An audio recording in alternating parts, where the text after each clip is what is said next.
Hello YouTube fans, my name is Leo and welcome back to another video by the Supersonic Lion.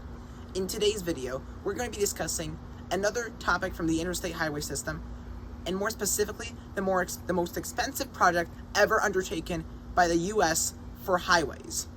Now, before I continue, I really want to encourage you to both hit that subscribe button and leave a like and a comment, because that's going to make my channel more known to all people around YouTube, and thus more people will listen to my cool information.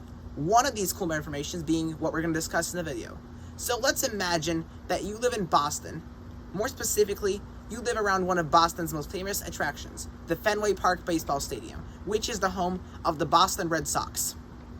And you want to get to Boston Logan Airport, the airport of Boston, because you're going to go on vacation. The question is, how? And there are two ways that I could find on Google: the bus or the train. It does not matter how long they take, because that's not what we're going to discuss. But those two things have one thing in common that is very crucial, which is that they both have to cross the Boston Harbor in order to get to the airport. And you see, that was where our project that we're going to discuss had taken place beginning in 1930 with a man named William Callahan, the Commissioner of Public Works in Boston, realizing that there was a lot of traffic in Boston using just commercial roads. So he devised a plan to build a highway to make less traffic, which in 1957 would become part of Interstate 93, or I-93 for short. But traffic did not stop there, especially 2 years later in 1959, when there was a lot of traffic going on. And there was a lot of reasons why that happened, but one of the biggest being the fact that that highway was above ground in place of other roads that could be built in it. What if there was another road built above ground and the highway was moved underground? Well, that was the idea of our project, which is called the Big Dig, but officially called the Central Artery Tunnel Project, or the CAT Tunnel Project for short, because it would be built around Boston Central Artery. But there was many challenges that are being faced. Few of them include the fact that subway tunnels that were already existing from the MBTA system, or the T as Bostonians call it, that already exist.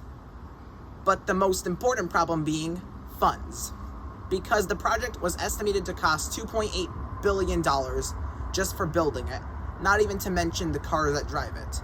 It was going to be a lot of money, the most money that the US government has ever spent to this date on any highway project. But no matter the challenges, it was put into action. And here are the phases of the project. Number one, on I-93, as I had already mentioned, a bridge would have to be built to cross the Charles River. And Swiss engineer Christian Mann had an idea to build a cable-stayed bridge, which in 2003 opened as the Leonard P. Zakim Bunker Hill Memorial Bridge, or Bostonians call it the Zakim Bridge for short, to cross the Charles River. It is a very impressive bridge, and I might even make a video about it on one day because it's so impressive. But it was far from the finish of this project.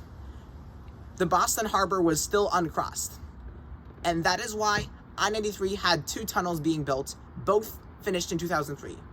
The Dewey Central Square Tunnel and the O'Neill Tunnel, although it's officially called the Thomas P. O'Neill Jr. Tunnel.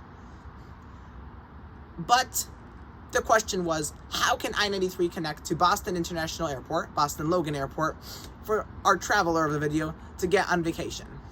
The answer was Interstate 90, a cross-country interstate from Boston to Seattle, Washington, that had originally ended at I-95 nearby.